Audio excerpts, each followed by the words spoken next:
O'zbekiston rasman Tinchlik kengashiga qo'shildi. Assalomu alaykum aziz kanalimiz kuzatuvchilari. Kanalimizga xush kelibsiz.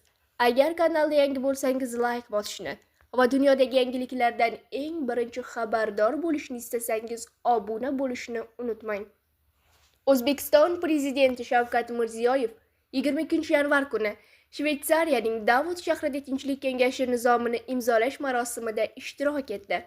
AQSh prezidenti Donald Tramp raisligida o'tgan tadbirda Argentina, Armaniston, Bahrayn, Bolgariya, Indoneziya, Iordaniya, Marokash, Mo'g'uliston, Ozarbayjon, Paragvay, Pokiston, Qatar, Qozog'iston, Saudiya Arabistoni, Turkiya, Vengriya va boshqa davlat rahbarlari, bosh vazirlari va tashqi ishlar vazirlari ham qatnashdi. Tinchlik kengashining tashkil etilishi O'zbekiston tashqi siyosatining tinchlikni ta'minlash borasidagi tashabbuslari va ko'p qirrali hamkorlikni qo'llab-quvvatlashga qaratilgan ustuvor vazifalariga mosdir. Yangi tuzilma BMTning Xavfsizlik kengashi rezolyutsiyasi bilan qo'llab-quvvatlangan G'azo sektoridagi mojaroni tugatish bo'yicha kompleks rejani amalga oshirish doirasida shakllantirilmoqda. Tinchlik kengashi mojaroning keskinlashuv xavfini kamaytirish, G'azo sektorida iqtisodiy va ijtimoiy tiklanish uchun qulay sharoitlar yaratishga qaratilgan.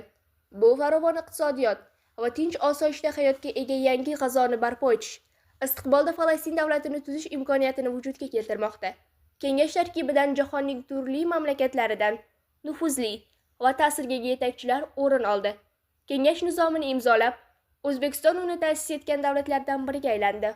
Bu mamlakatimizning kengash faoliyatida izchil ishtirok etishga hamda barcha ta'sischi davlatlar va xalqaro sheriklar bilan yaqin hamkorlikda uning vakolatlarini hayotga tatbiq etishda amaliy hissa qo'shishga tayyorligini anglatadi, deyiladi Prezident matbuot xizmati xabarida.